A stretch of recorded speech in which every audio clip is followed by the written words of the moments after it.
Olá, queridos, tudo ótimo? Essa semana aconteceu um caso que muita gente pediu para eu falar sobre esse caso, o caso da Alane e suas crises de ansiedade.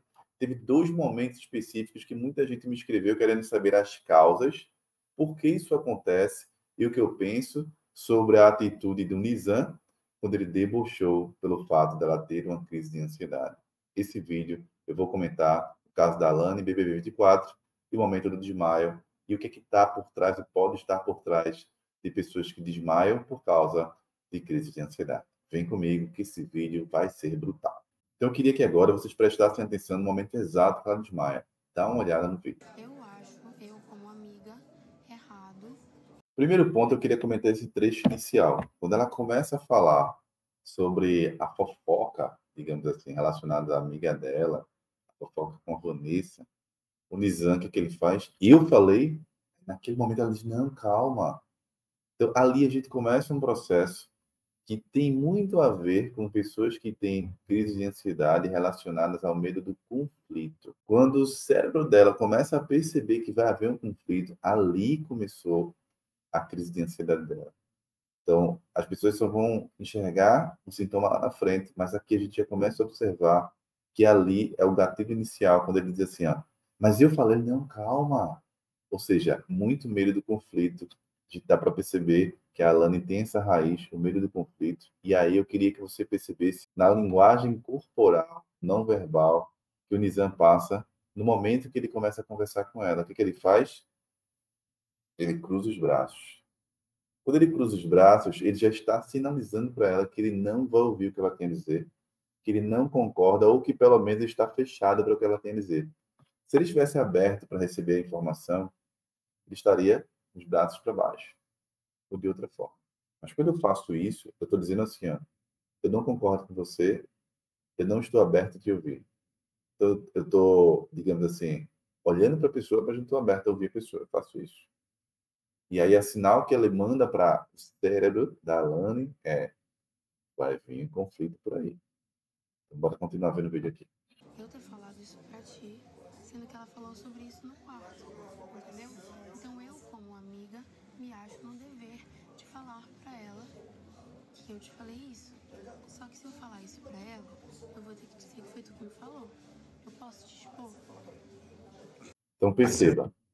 Quando ela fala assim, se eu falar isso para ela, eu vou ter que te dizer que foi você que falou. Eu posso te expor? Eu vou ter que encontrar a verdade. Perceba que ela não quer nem entrar em conflito com a amiga, nem quer entrar em conflito com o Nizam. Então, esse é um padrão típico de pessoas que têm crise de ansiedade cuja causa é medo do conflito. Ela quer agradar todo mundo. Ela não quer ser contrariada por ninguém, ela quer que todos gostem dela.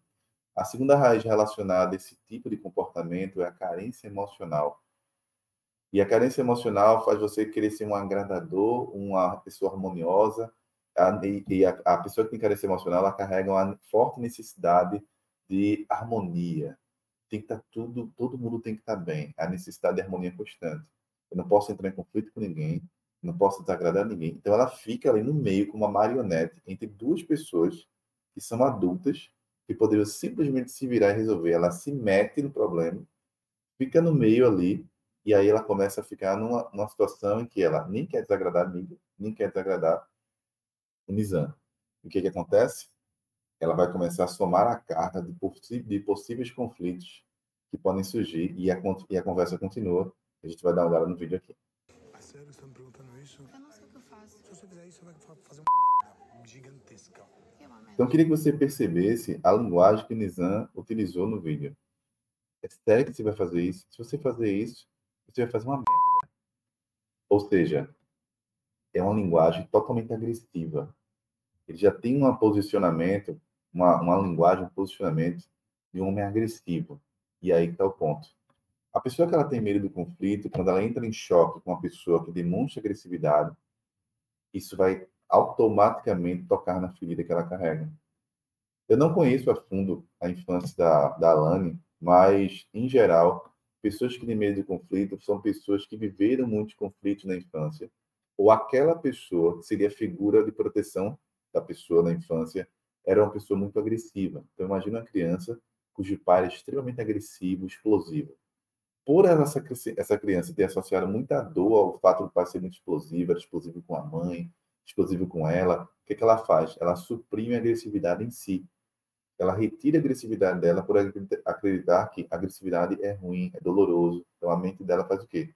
Suprime. Ela vira uma pessoa o quê? Boazinha. É a pessoa desprovida de agressividade, aquela boazinha que não reage. Aí o que que acontece para o universo é tão perfeito para mostrar para a gente que dentro da gente a gente tem agressividade suprimida. A gente atrai o polo oposto. A gente atrai pessoas que têm agressividade suprimida também, só que no outro polo. Porque uma pessoa que ela é extremamente explosiva, ela guarda a agressividade reprimida tanto quanto a pessoa extremamente passiva. Porque os dois polos são iguais. Os extremos são iguais. E aí, quando a gente fala de questões emocionais, também isso acontece. Então, tanto o Nizam quanto ela são duas pessoas com agressividade suprimida. E provavelmente eles têm infâncias parecidas. E olha que interessante. Ela, nesse momento que ele começa a reagir e falar de maneira agressiva, vai despertar nela todo aquele medo que ela suprime desde a infância. O medo do conflito. Porque a ansiedade é como se fosse uma panela de pressão. Que eu vou suprimindo experiências que eu vou tendo, vou suprimindo medo de outra experiência, rejeição, abandono, que seja. Vai chegar no momento na fase adulta que coisas externas vão despertar tudo isso que eu suprimi a vida inteira. Aí, nesse momento, aquele seria um medinho se torna um medo fóbico ou uma reação explosiva do corpo. Como se o corpo dissesse: meu Deus, tem muito conflito aqui, a gente vai viver conflito novo, a gente vai sofrer como a gente sofreu lá fora. Aí começam as reações físicas do corpo. E aí eu vou explicar daqui a pouco o porquê do desmaio. Vamos olhar o vídeo aqui. Dela. E aí ficar com esse telefonezinho sem fio, depois quando acalmar, eu vou falar com ela. O que foi? Não sei, vó. Relaxa, tá nervosa por quê? O bagulho é comigo. Pois é, Perceba a linguagem não verbal. A fisiologia da Alane, ela começa a mudar. Ela começa a ficar ali, ó, meio pálida. Calma, calma. Você já percebe que ela está começando o processo ali internamente, provavelmente. Ela já está sentindo sintomas físicos, ela já está começando a sentir falta de ar. E a mente já vai entrar no processo de desligamento. Daqui a pouco a gente vai ver. No sentido do trabalho dela. E aí ficar com esse telefonezinho sem fio, depois quando acalmar, eu vou falar com ela. O que foi? não sei, vó. Relaxa, tá nervosa por quê? O bagulho é comigo. Pois é, Quem tiver tá preocupado sou eu. ela tá desmaiada, de verdade. Se segura, olha pra mim, respira, puxa ar. Respira. Solta. Não quero prejudicar uma amiga, entendeu? Você, tá bom, você não precisa prejudicar ninguém. Aí, Para. sério, tô muito Alane, nervosa. para. Não. Alane. Pronto. Ela desmaiou. Então, o que que é por que o desmaio, né? Por que a pessoa ela desmaia? Antes do desmaio acontece um processo chamado tonturas. Por que isso acontece? Porque isso tem a ver com a função do nosso cérebro. Nosso cérebro tem três funções básicas na hora de um ataque de ansiedade. Três ações, como um computador, como um software de um computador que vai responder a comandos. Então, diante de uma situação em que aquele medo que ela já carrega dentro dela é desperto, o cérebro vai adotar três caminhos. Ou vai lutar, ou vai fugir, ou vai paralisar. Então, lutar seria começar o coração a acelerar, ela começar a ficar com falta de ar, e o cérebro vai dizendo assim, ó, sai daí, sai daí, sai daí, e ela sai da situação. Fugir seria ela nem teria essa conversa. Então, quando ela pensasse em falar sobre esse assunto, ela já ia ficar sem ar, já não conseguiria falar, ela nem teria essa conversa com ele. E o paralisar, o desligamento ela está na situação, o medo é tão grande para ela que ela não consegue sair, fugir, ela não consegue lutar, aí o cérebro adota um padrão reptiliano que a gente chama de instintivo de defesa, que é o fingir de morto ou desligamento. Então começa com tontura e aí o corpo desliga. Esse padrão, se a gente for estudar lá a origem dele, é um padrão biológico de proteção. A natureza, os animais não comem animais mortos. E aí, o padrão que está dentro do nosso cérebro mais antigo, pela parte mais instintiva do nosso cérebro, aquele cérebro reptiliano, a gente vai ter esse padrão como um padrão de defesa. Só que muitas pessoas acreditam que não tem esse tipo de padrão, por exemplo. Ah, não desmaio, Cleiton. Então, meu cérebro não funciona assim, não paralisa. Esse é o ponto. A gente paralisa muitas vezes quando a gente não age. Quando a gente deveria agir numa situação e não age. Então, por exemplo, procrastinação é um padrão de paralisação do cérebro. Você sabe que deveria fazer uma coisa e não faz. Você tem um relacionamento que você sabe que deveria agir e não age. Deveria sair desse relacionamento e não consegue sair. Você sabe que tem uma situação na tua vida hoje, você tem que agir para resolver. E você fica ali, apático. Um dia eu resolvo isso enquanto o circo pega fogo. Isso é um padrão de paralisação. Só que quando a gente está lidando com a ansiedade generalizada ou um medo muito grande, que aí é um medo fóbico de conflito, aí a gente vai para o extremo dessa função, que é o desligamento total do corpo físico. Então aí você vai ter pessoas que desmaiam quando olham só em olhar uma agulha, por exemplo, a pessoa desmaia, olha o sangue, desmaia. Porque é um medo fóbico que desperta que está dentro de você guardado, de uma vez só. Nesse momento que ela desmaiou, é como se o cérebro dela dissesse assim, ó, eu não tenho para onde ir, eu não tenho para onde correr, então a solução é a gente se desligar. Bum, desligou. Isso acontece porque no momento do medo, a gente não tem o que fazer. A mente não sabe o que fazer. Então, algumas pessoas que têm ataques de ansiedade relacionados a uma determinada situação, no caso dela, a raiz dela, que é medo do conflito, que está vinculado ao medo do conflito, mas também vinculado à carência emocional, que é a forte necessidade de agradar a todos e ser amado por todos. Se eu não conheço a infância dela, mas o padrão normal por trás disso, normalmente numa mulher está relacionada a uma infância em que o pai era muito agressivo.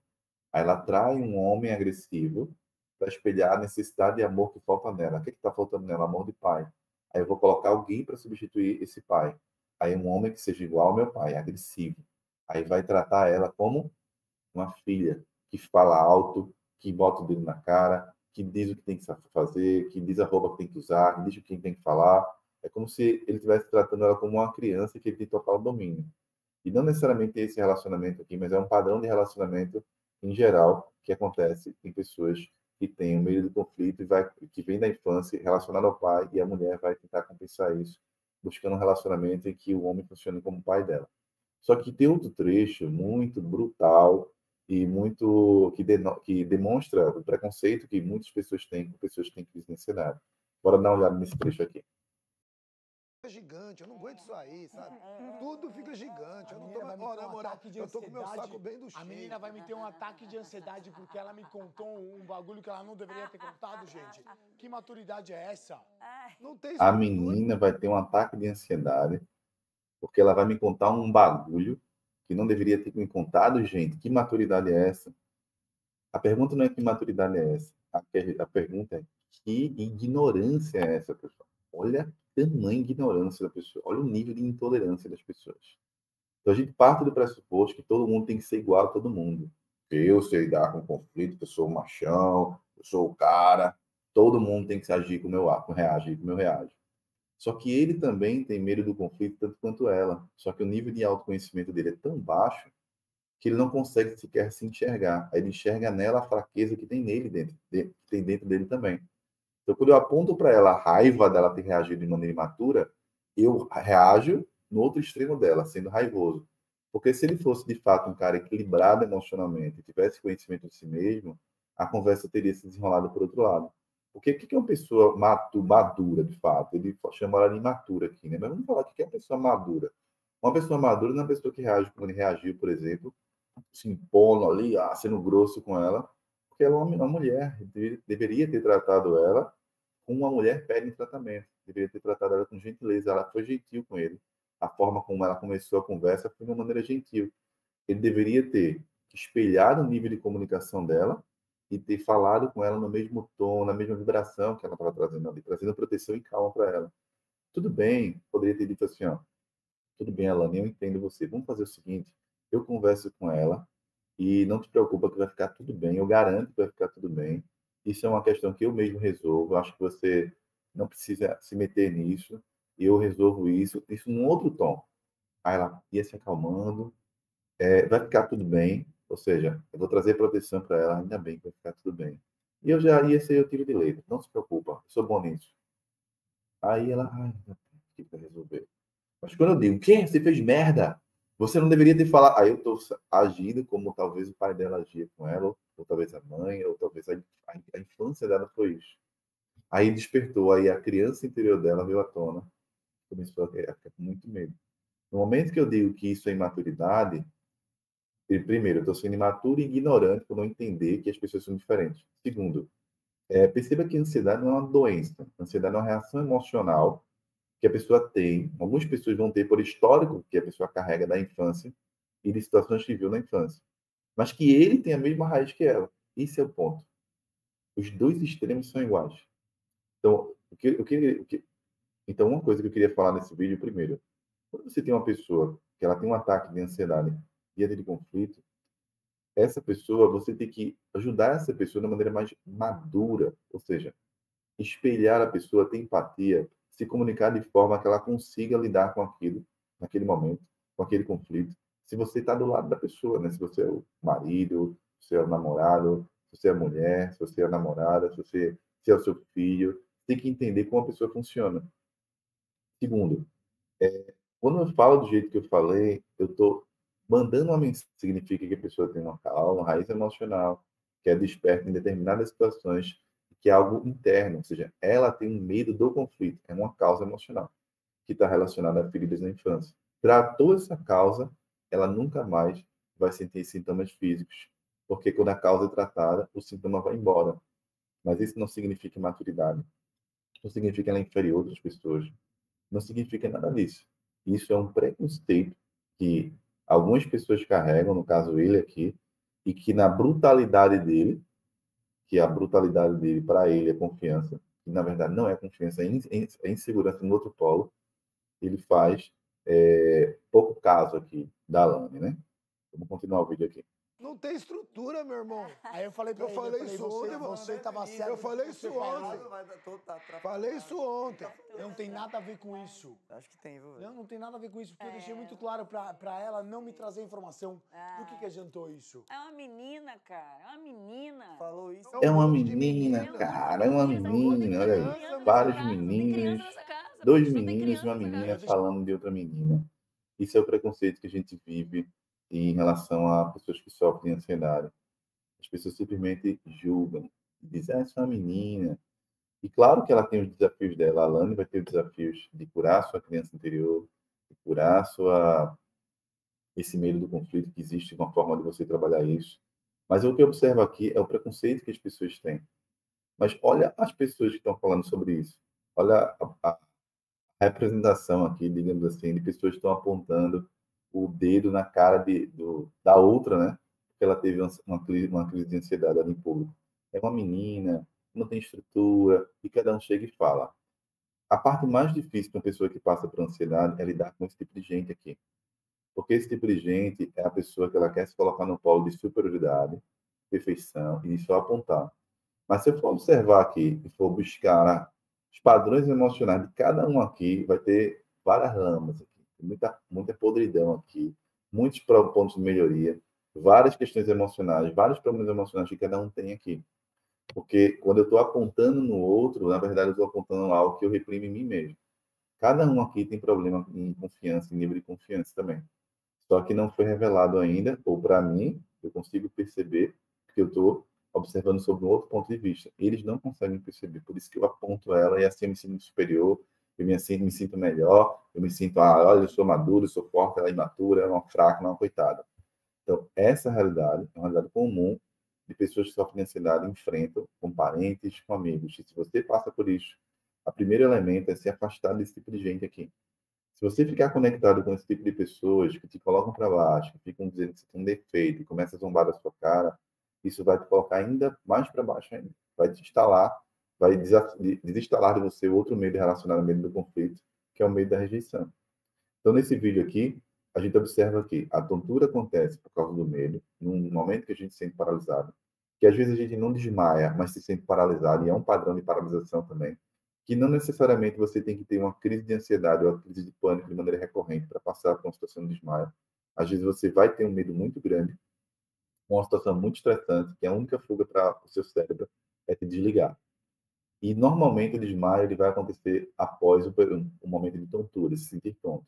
No entanto, nem todo mundo que tem tonturas, por causa da ansiedade, falando de ansiedade especificamente, vai desmaiar. Eu lembro quando eu tinha síndrome do pânico há 12 anos atrás, eu sentia muitas tonturas quando eu saía de casa, quando eu estava num local com muita gente, quando eu estava num local fechado, e aquilo era o cérebro mandando uma mensagem assim, ó, eu vou desligar se você não sair daí. Só que a partir do momento que eu fui aprendendo a lidar com as minhas emoções, trabalhando a causa e encontrando estratégias para dominar os pensamentos, aquilo não me afetou mais até que as tonturas foram embora. Por quê? Porque o cérebro, quando ele é reprogramado, quando a gente trabalha as causas, o cérebro passa a entender que aquilo não é mais uma ameaça. Quando a Lame trabalhar essas questões nela, o que vai acontecer? Ela vai conseguir lidar com outras pessoas agressivas de uma maneira diferente. Então fica aqui a recomendação para você: não trate pessoas que passam por isso desse jeito. Isso aqui não é um exemplo de ser humano para tratar outras pessoas. Isso aqui não é um exemplo de uma pessoa que ela é intolerante e preconceituosa. E se você também tem medo do conflito, saiba que existe uma forma de trabalhar isso, existe causa, e isso não torna você uma pessoa defeituosa, muito pelo contrário. Isso mostra para você que você tem que se conhecer, tem que aprender a lidar com a entender suas emoções, estudar sobre inteligência emocional, como o cérebro funciona. Mais do que isso, eliminar as causas que disparam o seu HT. Grande abraço. E se você não é inscrito no meu canal ainda, aproveite e se inscreve aqui no meu canal. Comenta aqui o que você achou desse vídeo aqui. Senta o dedo no like, né, que é importante para que a gente possa continuar aqui produzindo conteúdo. E manda esse vídeo para uma pessoa que você conhece que também tem tonturas ou que se desliga em momentos de agressividade ou que tem muito medo do conflito. Grande abraço. A gente se vê no nosso próximo vídeo.